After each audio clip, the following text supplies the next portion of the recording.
অহাকালি ৰাতিপুৱা 7:30 বজাৰ পৰা 8 বজাৰ ভিতৰত জুবিন গাৰ্গৰ নশ্বৰ দেশ পাৰ্থিৱ দেশ সৰু সজাইৰ পৰা আমি আমাৰ এই কমাৰকুছি যেটো আমাৰ জোৰাবাটৰ সমীপত এই জায়গাটোলৈকে আমি লৈ আহিব। পুনৰবাৰ পৰীক্ষা কৰিব লাগে অসমৰ শিল্পী জুবিন গাৰ্গ। এতিয়া জুবিন গাৰ্গ দাদাক মানে সকলোৱে কৈ আছে যে এনেকুৱা এটা মৃত্যু হ'ব নালাগিছিল। এইটো কোনোবাৰ হাত আছে নেকি, কোনোবাই মাৰিলে নেকি, কোনোবাই মৃত্যু কৰিলে নেকি, কোনোবাই কিবা বিষ খোৱালা নেকি, এনেকুৱা এটা ভাইৰেল হৈ আছে। এইটো মই কোৱা কথা নহয়, ছ'চিয়েল মিডিয়াত যে দেখিছোঁ মানে এনেকুৱা এটা আছিলে, ছিংগাপুৰলৈ জুবিন দাক নিছিলে আৰু পানীলৈ নুমাব কোনে দিছিলে, মানে ঠেলি দিম নেকি, এইটো পিন্ধিব নালাগে, পানীত ঠেলি দিম, এনেকুৱা মানে জুবিনৰ ইচ্ছা নাছিলে সাগৰত সোমাবলৈ, মানে তাক ঠেলি দিবও কথা এটা কল ৰেকৰ্ড ভাইৰেল হৈছিল। মানে এইটো জানি বুজি অলপ হাৰ্টৰ প্ৰব্লেম আছে বুলি জানি বুজি মানে জুবিন দাকলৈ সাগৰলৈ নুমাই দিব নালাগিছিল। এইটো এটা প্ৰব্লেম আছে। এতিয়া জুবিন দাটো মৃত্যু হ'ল, বহুত মানুহে অসমৰ বহুত মানুহে ভাল পোৱা আছিলে, যে আমাৰ অসমৰ শিল্পী এজন লিজেণ্ড। ইমান যে বেয়া লাগিছে, মানে কি ক'ম বাৰু আপোনালোকক। এতিয়াও যে লাগি আছোঁ যে সপোন না এইটো ৰিয়েল। এতিয়া সপোন যেন লাগি আছোঁ যে জুবিন দা আমাৰ কাষতে আছে, কিন্তু আমি ভাবিছোঁ যে আমি দেখি আছোঁ যে আমাৰ কাষতে জুবিন দা এতিয়া নাই, মৃত্যুবৰণ হ'ল।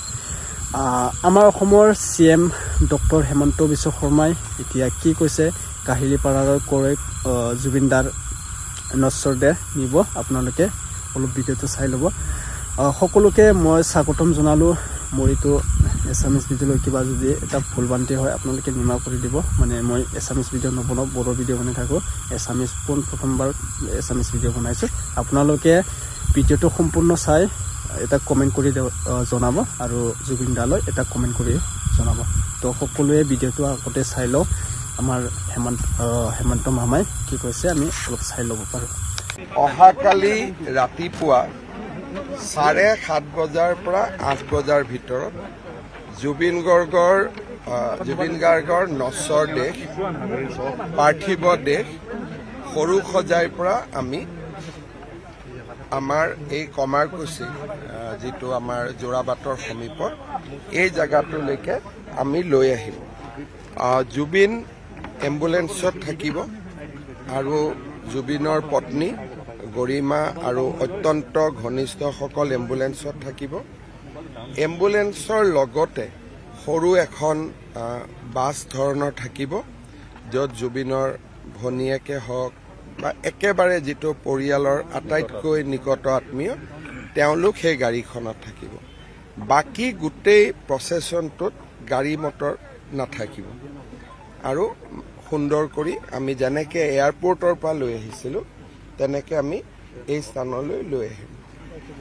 এই স্থানত লৈ অহাৰ পিছত অসম পুলিচৰ পল বিয়াৰাৰে নেশ্যনেল হাইৱেৰ পৰা তেখেতক ভিতৰলৈকে য'ত সংস্কাৰ হ'ব তালৈকে লৈ অহা হ'ব। লৈ অহাৰ পিছত পুলিচে যিটো ৰাষ্ট্ৰীয় যেতিয়া আমি সৎকাৰ কৰোঁ ৰাষ্ট্ৰীয় সন্মানেৰে সৈতে পুলিচে গান চেলুট আদি দিয়ে। পুলিচে গান চেলুট দিব আৰু পুলিচে গান চেলুট দিয়াৰ পিছত পুৰোহিতে যাৱতীয় আধ্যাত্মিক কাম কাজ সম্পূৰ্ণ কৰিব। আৰু অলপ পিছতে পৰিয়ালৰ লোক আহিব, তেওঁলোকে পুৰোহিতৰ লগত কথা পাতিছে। পুৰোহিতগৰাকীকো তেওঁলোকে ইয়াতে লৈ আহিব আৰু যি ধৰণে আমাক নিৰ্দেশ দিয়ে আমি তেনেকৈ কামখিনি কৰি দিম। অহাকালি যিহেতু এটা ধাৰ্মিক অনুষ্ঠান, আমি নেশ্যনেল হাইৱেটোত অন্তত 2টা বজালৈকে জাগিৰোডৰ পৰা এইফালে আমি গাড়ী সোমাব দিব বিচৰা নাই। আৰু আনফালৰ পৰাও আমি জোৰাবাটৰ পৰা মেঘালয়লৈকে যোন গাড়ী যাব তেওঁলোকক আমি ডিষ্টাৰ্ব নকৰোঁ।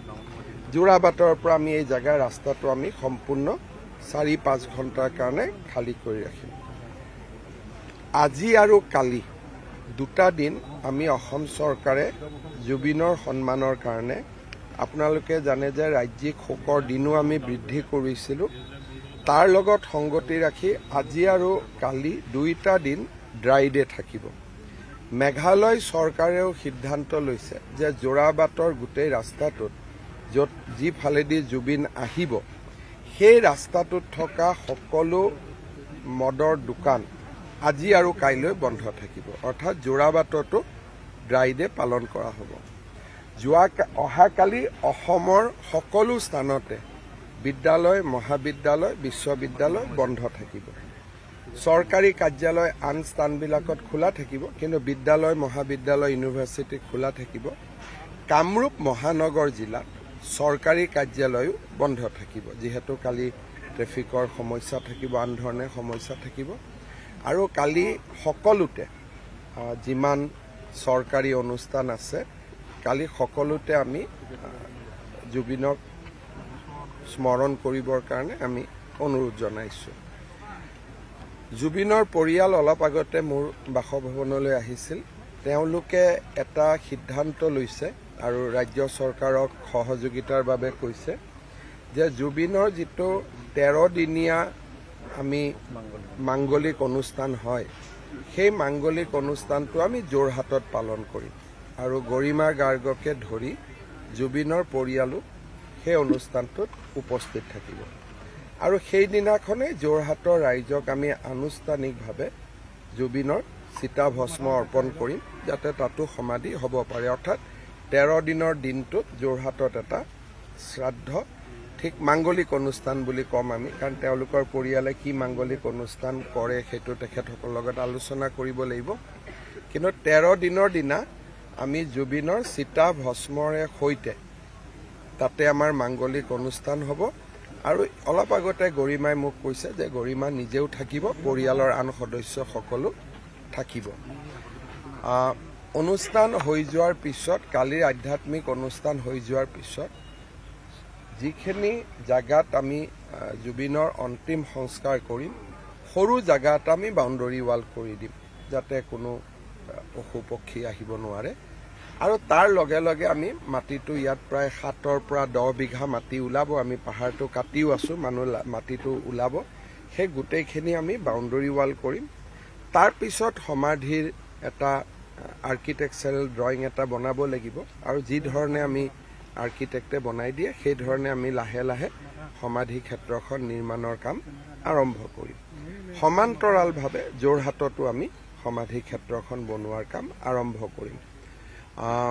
মই এটাই অনুৰোধ কৰিম যে জুবিনৰ অন্তিম বিদায় আমি যেনেকৈ ভাৰত চৰকাৰৰ পৰা কিৰণ ৰিজিজু আহিব খুজিছে, অলপ আগতে মোক মেঘালয়ৰ পৰা ফোন কৰিছে যে মেঘালয়ৰ উপ মুখ্যমন্ত্ৰী আহিব খুজিছে, অৰুণাচলৰ পৰাও প্ৰতিনিধি দল এটা আহিব খুজিছে।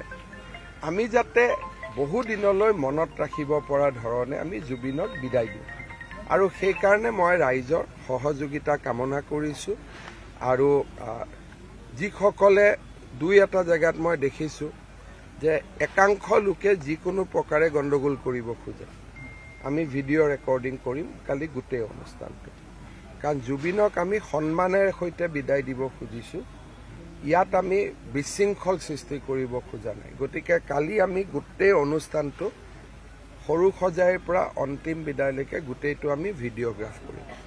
আৰু কোনোবাই যদি পিছত আমি দেখোঁ যে ইচ্ছাকৃতভাৱে, আৱেগত কৰা বেলেগ কথা, কিছুমানে ইচ্ছাকৃতভাৱেও খেলি মেলি কৰিব খোজে, চৰকাৰে তেওঁলোকৰ ওপৰত ব্যৱস্থা ল'ব। এতিয়া সকলোৱে দেখিলা, সকলো কাম আমাৰ ডক্টৰ হেমন্ত বিশ্ব শৰ্মা ডাঙৰীয়াই কৰি আছে। মানে কৰিব লাগিব। আমাৰ যিটো অসমৰ শিল্পী, এজন ডাঙৰ শিল্পী আছিলে, অসমৰ চৰকাৰে দায়িত্ব কৰিব লাগিব। বা শুনিছোঁ জুবিনৰ কাৰণে 10 বিঘা মাটি এৰি দিয়া হ'ব, 10,000-12,000 মান থাকিব পাৰিব। মানে জুবিনৰ কাৰণে গুৱাহাটীত না ক'ত আছিল বাৰু পাহৰি গ'লোঁ, 10 বিঘা মান মাটি মানে জুবিনৰ কাৰণে এৰি দিয়া হৈছে, এনেকুৱা এটা শুনি পাইছোঁ। এতিয়া থলো ভিডিঅ'টো এইখিনিতে মই থ'ব বিচাৰোঁ। জুবিন দাটো মৃত্যু হৈ গ'ল, সকলোৱে আমি দুখ পালোঁ, আৰু জুবিন দালৈ মিছ কৰি থাকিম। যে আমাক সুখ ফূৰ্তিৰে প্ৰগ্ৰামলৈ আমাক হেপ্পী ৰাখিছিলে, ঠিক তেনেদৰে আমি জুবিনক মিছ কৰি থাকিম।